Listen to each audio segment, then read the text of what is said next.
Multiplication of matrices थी। तो multiplication of matrices को हिंदी में आव्यूहों का गुणन कहते हैं। गुणन करने के लिए माना कि एक आव्यूह ए जिनके एलिमेंट स्मॉल एम आई जे है और इनका ऑर्डर एम क्रॉस एन है, तथा दूसरा मैट्रिक्स बी जिनके एलिमेंट्स बी जे के हैं और इनका ऑर्डर एन क्रॉस पी है।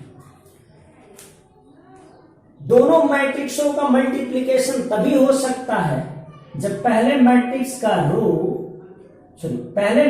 का कॉलम दूसरे मैट्रिक्स के रो के इक्वल होता है।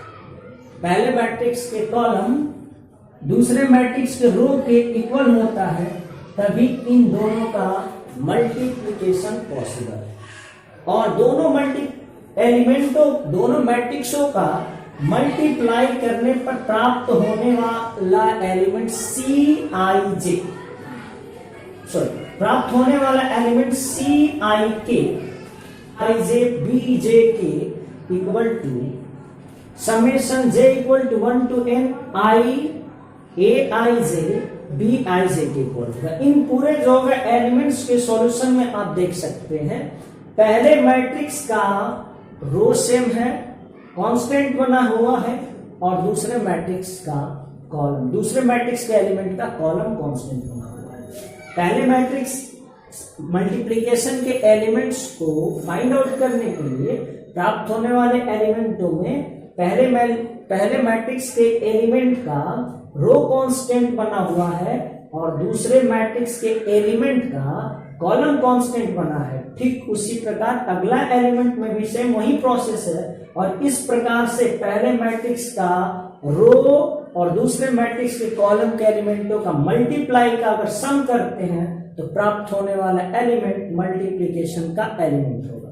यानी सिंपल सा आप कह सकते हैं कि ये एलिमेंट मल्टीप्लिकेशन का एलिमेंट होगा, जिसको हमने सी आई के से रिप्रेजेंट किया। इसलिए C equal to A cross B हो गया। तो आपको कंफर्म हो गया कि पहली बात रही कि दो मैट्रिक्सों का मल्टीप्लाई तभी हो सकता है जब पहले मैट्रिक्स का कॉलम नंबर ऑफ कॉलम दूसरे मैट्रिक्स के नंबर ऑफ रो के इक्वल होता है,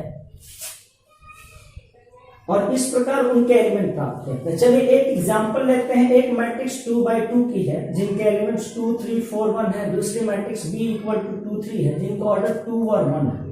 देख सकते हैं पहले मैट्रिक्स का कॉलम दूसरे मैट्रिक्स के रो के इक्वल है, इसलिए इसका मल्टीप्लिकेशन पॉसिबल है। अब प्राप्त होने वाला a क्रॉस b से प्राप्त होने वाला जो मैट्रिक्स होगा उसका ऑर्डर आपको कंफर्म हो गया, पहले मैट्रिक्स का रो रहेगा और दूसरे मैट्रिक्स के कॉलम के बराबर, यानी 2/1 के बराबर। और नियम भी बता दिया गया था, पहले मैट्रिक्स के रो का मल्टीप्लिकेशन दूसरे मैट्रिक्स के कॉलम के एलिमेंट के साथ करते हैं। तो चलिए करते हैं सॉल्यूशन।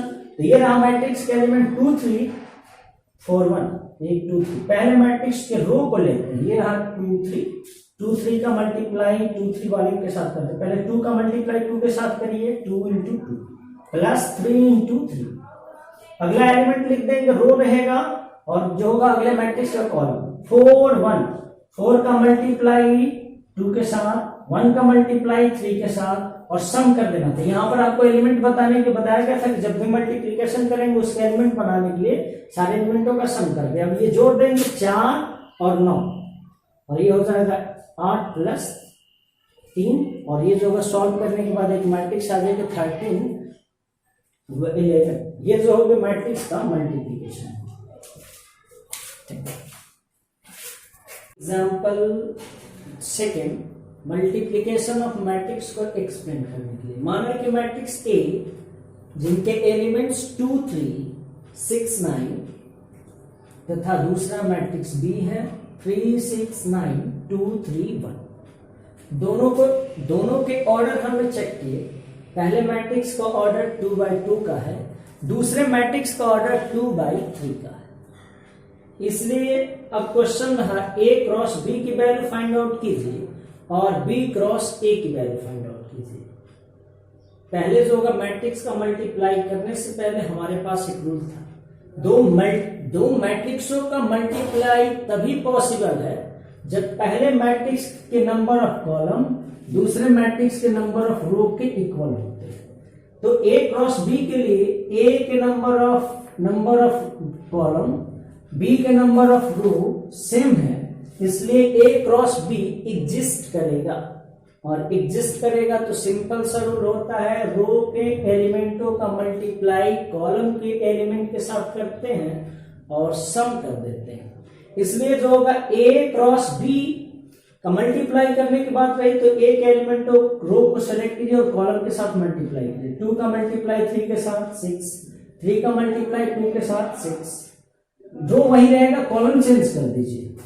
2 का मल्टीप्लाई 6 के साथ 12, 3 का मल्टीप्लाई 3 के साथ 9, 2 का मल्टीप्लाई 9 के साथ 18, 3 का मल्टीप्लाई 1 के साथ 3। अब जो होगा रो दूसरा रहेगा कॉलम वही रहेगा। 6 का मल्टीप्लाई 3 के साथ 18, 9 का मल्टीप्लाई 2 के साथ 18, 6 का मल्टीप्लाई 6 के साथ 36, 9 का मल्टीप्लाई 3 के साथ 27, 6 का मल्टीप्लाई 9 के साथ 54, 9 का मल्टीप्लाई 1 के साथ 9। सबको सम कर लिए, वैल्यू आई। ये जो हो गया मैट्रिक्स मिल गया ए क्रॉस बी की वैल्यू, जिसका ऑर्डर 2/3 का हो जाएगा। ये एग्जाम्पल आप समझ गए होंगे, देख लीजिए। लेकिन बी क्रॉस ए सॉल्व करते, चलिए बी क्रॉस ए सॉल्व करते। तो बी क्रॉस ए सॉल्व करने में पहले बी क्रॉस ए के ऑर्डर और फिर पहले बी के ऑर्डर और तब जो होगा ए के ऑर्डर को सेलेक्ट किया। बी के ऑर्डर का कॉलम ए के ऑर्डर के रो के इक्वल होना चाहिए। यहां पर आपको पता चलता है बी का ऑर्डर 3 है, ए का ऑर्डर 2 है, इसलिए इनमें इस मैट्रिक्स का मल्टीप्लिकेशन पॉसिबल नहीं है, यानी B cross A does not exist. B cross A does not exist, B cross A अस्तित्व में नहीं है।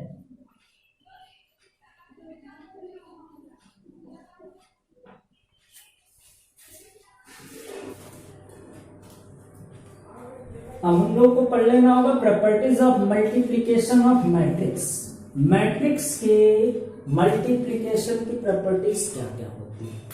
फर्स्ट प्रॉपर्टीज होता है कि multiplication of matrices commutative law hold नहीं करता। ये जो होगा कम्यूटेटिव लॉ होल्ड नहीं करता। पीछे आपने जो होगा एडिशन के टाइम पढ़ लिया था कम्यूटेटिव लॉ। कम्यूटेटिव लॉ को हिंदी में कहते हैं क्रम विनिमय का नियम। क्रम विनिमय नियम, और क्रम विनिमय नियम हो जाता है तो ये मल्टीप्लिकेशन के लिए A cross B does not equal to B cross A होता है। जैसे अभी देख लिए थे एक मैट्रिक्स 2/2 और 2/3 का था। ए क्रॉस बी एग्जिस्ट कर गया था, बी क्रॉस ए एग्जिस्ट ही नहीं हुआ था, इसलिए ए क्रॉस बी की वैल्यू जो होगी बी क्रॉस ए नहीं होती। कभी कभी ए क्रॉस बी और बी क्रॉस ए आ सकती है, लेकिन कभी कभी इसलिए कहते हैं कि जब सभी कंडीशन को होल्ड करेगा तो कम्यूटेटिव लॉ होल्ड करेगा, अदरवाइज कम्यूटेटिव लॉ होल्ड नहीं करेगा। तो हर एक कंडीशन में ए क्रॉस बी और बी क्रॉस ए की वैल्यू बराबर नहीं आती है। इसका मतलब मल्टीप्लिकेशन ऑफ मैट्रिक्स जो होती है कम्यूटेटिव लॉ को होल्ड नहीं करती। दूसरी प्रॉपर्टी जो होती है एसोसिएटिव लॉ एग्जिस्ट करता है। एसोसिएटिव लॉ हिंदी में कहते हैं साहचर्य नियम, और ये नियम आपको पता है। इसके लिए 3 मैट्रिक्स अगर सेलेक्ट करें, एक matrix A dot B dot C की value A dot B dot C के इक्वल हो जाती है। तीसरी प्रॉपर्टी जो होती है, या ये जो होता है डिस्ट्रीब्यूटिव लॉ होल्ड करता है। डिस्ट्रीब्यूटिव लॉ होल्ड करता है, हिंदी में कहते हैं वितरण नियम होल्ड करता है। और वितरण नियम आपको पता होगा, यदि a multiplication b plus C लिख दे, इसके लिए value a dot B plus a dot C के इक्वल होता है। और चौथी बात रही, चौथी प्रॉपर्टीज होता है कि ये मल्टीप्लीकेशन के लिए आइडेंटिटी एग्जिस्ट करती है। The stability